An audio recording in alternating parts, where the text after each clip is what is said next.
Hello friends, সিবি মেরি stream চ্যানেলে আমি তোমাদেরকে ওয়েলকাম জানাচ্ছি। তোমরা যারা ম্যাকআউট ইউনিভার্সিটি থেকে বিসিএ পড়ছো এবং যারা থার্ড সেমেস্টারের স্টুডেন্ট, এই 2025 সালে যারা তোমাদের এবার থার্ড সেম যাদের শুরু হবে, মোটামুটি তোমরা আগের সেমেস্টারগুলো পরীক্ষা দিয়ে বুঝতে পেরে গেছো, তোমাদের একটা আইডিয়া হয়ে গেছে যে এখন কোয়েশ্চেনের কিন্তু কোনো প্রেডিকশান হয় না, কোনো সাজেশান হয় না, পুরো সিলেবাসই তোমাকে পড়ে যেতে হবে। এবার এটা একটা ফ্যাক্ট যে আমাদের সিলেবাসটা বড় এবং সময়টা একটু কম, এটা আমার ব্যক্তিগত মত। কেননা তোমাদের থার্ড সেমেস্টারে দেখবে যে সাবজেক্টগুলো আছে, পাইথন প্রোগ্রামিং আছে, ডেটা স্ট্রাকচার রয়েছে, তারপরে প্রিন্সিপাল অফ মার্কেটিং রয়েছে, সাইবার সিকিউরিটি রয়েছে, হিউম্যান রাইটস ল বলে একটা পেপার আছে। তো আমরা আমাদের ইনস্টিটিউটে দুটো সাবজেক্ট পড়াচ্ছি আইটির পেপার, একটা হচ্ছে পাইথন প্রোগ্রামিং আর একটা হচ্ছে তোমার ডেটা স্ট্রাকচার উইথ এটা সি দিয়ে প্রোগ্রাম আছে।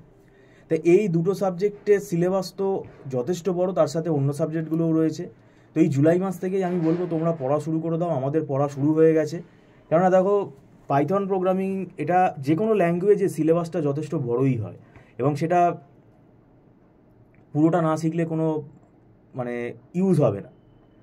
আর পাইথনের মধ্যে এখানে ডেটা সায়েন্সেরও একটা পার্ট আছে, কিছু কিছু চ্যাপ্টার রয়েছে। তো পাইথন প্রোগ্রামিং শিখতে একটু সময় লাগে। প্রথম প্রথম দেখে মনে হবে পাইথনের অনেক ইজি কোড আছে, ছোটো ছোটো কোড আছে, কিন্তু পাইথনের অনেক কিন্তু কমপ্লেক্স লজিকও আছে, সেগুলোও কিন্তু শিখতে হবে। তো এখন ব্যাপারটা হচ্ছে তুমি যদি সময়টা না পাও তাহলে কিন্তু পুরো সিলেবাস কভার করতে পারবে না। আর ডেটা স্ট্রাকচার যে সাবজেক্টটা আছে, এটাতে যেটা অসুবিধা হয় স্টুডেন্টের, আমরা দেখেছি পয়েন্টার ভালোভাবে জানে না। যারা পয়েন্টার অ্যারিথমেটিক পয়েন্টার নলেজের ব্যাপারটা ভালোভাবে জানে না, তাদের কিন্তু এই ডেটা স্ট্রাকচারের প্রোগ্রাম একটাও বুঝতে তারা পারবে না। এবং প্রোগ্রাম বুঝতে না পারলে আলটিমেটলি তারা প্রোগ্রাম কি করবে, মুখস্থ করবে। তো প্রোগ্রাম মুখস্থ করে তো কোনো লাভ হবে না। তো সেই জন্যই আমি তোমাদেরকে বলছি, আমরা ডেটা স্ট্রাকচার পড়ানোর সময় আমরা কিন্তু এই সি প্রোগ্রামিংয়ের জন্য আমাদের সময়টা লাগে। আমরা কিন্তু সি এর যে নলেজগুলো যে টপিকগুলো সেগুলো কিন্তু ক্লাসেই আলোচনা করি। পয়েন্টার সম্বন্ধে আমরা আলাদা করে তাদেরকে বুঝিয়ে দিই। আর আমাদের এখানে যেটা ফেসিলিটি সেটা হচ্ছে আমরা কিন্তু আমাদের নোটস দেখে পড়াই। আমাদের নিজেদের তৈরি করা নোটস আছে এবং সেটা বিভিন্ন বই ফলো করে আমাদের তৈরি করা হয়, টিম তৈরি করে। স্টুডেন্টদের যেটা অসুবিধা হয় যে কোথা থেকে পড়বো, কোন সাবজেক্টটা আগে পড়বো, কোন টপিকটা আগে পড়বো, কোন চ্যাপ্টারটা আগে পড়বো, কোন বই থেকে পড়বো, কতটা পড়বো, কী কোয়েশ্চেন আসতে পারে, এই ধরনের কনফিউশনগুলো স্টুডেন্টের মধ্যে থাকে। তো এরকম কনফিউশন যদি তোমাদের মধ্যে কারুর থাকে তাহলে আমি বলবো কোনো না কোনো টিচারের তোমরা গাইডেন্স নাও। যদি মনে হয় আমাদের ইনস্টিটিউটে যোগাযোগ করতে চাও তাহলে তোমরা ডেসক্রিপশানে ফোন নাম্বার আছে। আর আমাদের এখানে মান্থলি পে সিস্টেমে ক্লাস হয়, মান্থলি ফিস সিস্টেমে ক্লাস হয় এবং এটা মাসে মাসে অ্যাডভান্স পেমেন্ট করে স্টুডেন্টরা ক্লাস করে এবং এটা নট রিফান্ডেবল। আর এখানে একদম ছোটো ছোটো ব্যাচে ক্লাস হয়, তাই প্রত্যেকটা স্টুডেন্টের সাথেই কিন্তু আমাদের ইন্টারাকশানটা হয়। তারা সরাসরি আমাদের সাথে কথা বলে, ডাউট ক্লিয়ার, সব ইনস্ট্যান্ট ডাউট ক্লিয়ার হয় এবং তারা পুরো স্ক্রিন দেখতে পায়। এবং সবথেকে বড় কথা হলো যারা একদম কলকাতার বাইরে থাকে তো তাদের পক্ষে এটা খুব সুবিধা হয়। এবং ক্লাসের পরে আমরা কিন্তু ক্লাসের যে নোটসগুলো সেগুলো কিন্তু আমরা পাঠিয়ে দিই। সেইগুলো পাঠিয়ে দিলে স্টুডেন্টরা কিন্তু সেগুলো দেখে নেয়, প্রিন্ট আউট করে নেয়। তো সেইটা এখানে একটা ব্যাপার আছে। আর আমাদের নোটসগুলো পড়লে খুব একটা অসুবিধা হবে না, সেগুলো ইজিভাবেই তৈরি করা। আর সময় কম, এটা আমি আবার বলছি, কেননা সিলেবাসটা যথেষ্ট বড়।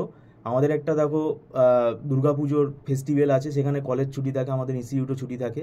তো সেদিক থেকে আগে থেকে পড়া শুরু করে দেওয়াটা উচিত বলে আমি মনে করি। এবং এখন থেকে শুরু করলে মোটামুটি তোমাদের তৈরি হয়ে যাবে। আর আমরা দীর্ঘদিন ধরে পড়াচ্ছি, 8-9 বছর হয়ে গেল আমরা পড়িয়ে অভ্যস্ত হয়ে গেছি ব্যাপারটাতে।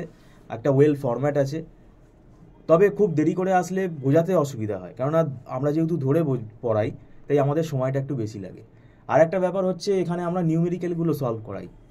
নিউমেরিক্যাল কোনো ইনস্টিটিউট সলভ করবে বলে আমার মনে হয় না। শুধু থিওরি লিখে স্টুডেন্টরা যারা নিজেরাও পড়ে, একা যারা পড়ে, সেলফ স্টাডি যারা করে, তারা শুধু বেশিরভাগই আমি দেখেছি থিওরি পড়ে চলে যায়। কিন্তু থিওরি পড়ে গেলে কিন্তু নাম্বার কমে যাবে, নিউমেরিক্যালগুলোও কিন্তু শিখতে হবে। আর এখন আমি আবার বললাম, কোনো সাজেশান হচ্ছে না, টু দি পয়েন্ট অ্যান্সার লিখতে হবে। ইররিলেভেন্ট টপিক তুমি যদি লিখে আসো, অ্যান্সার যদি লিখে আসো, দেখতেই পাচ্ছ চারিদিকে এবার কিন্তু সাপ্লির কিন্তু একটা কিন্তু কথা আমরা শুনতে পাচ্ছি, অনেকেই সাপ্লি পাচ্ছে। তো এটার কারণ আমি যেটা আমার ব্যক্তিগতভাবে মনে হয় যে দেরি করে পড়া শুরু করা, সিলেবাসটা না বোঝা, টপিকগুলো কনসেপ্ট ক্লিয়ার না করা, শুধু থিওরি অ্যান্সার লিখে আসা, মুখস্থ করে অ্যান্সার লিখে আসা, এই সমস্ত জিনিস করতে গিয়ে কি হচ্ছে, এখন কোনো কমন পাচ্ছে না স্টুডেন্ট যেহেতু, তাই কিন্তু নাম্বার কমছে এবং সাপ্লি আসছে। তো যাই হোক, তোমরা যদি ইন্টারেস্টেড থাকো তাহলে ডেসক্রিপশানে ফোন নাম্বারে যোগাযোগ করতে পারো। ভিডিওটা সম্পূর্ণ দেখার জন্য তোমাদেরকে আমি ধন্যবাদ জানাচ্ছি। Thank you so much.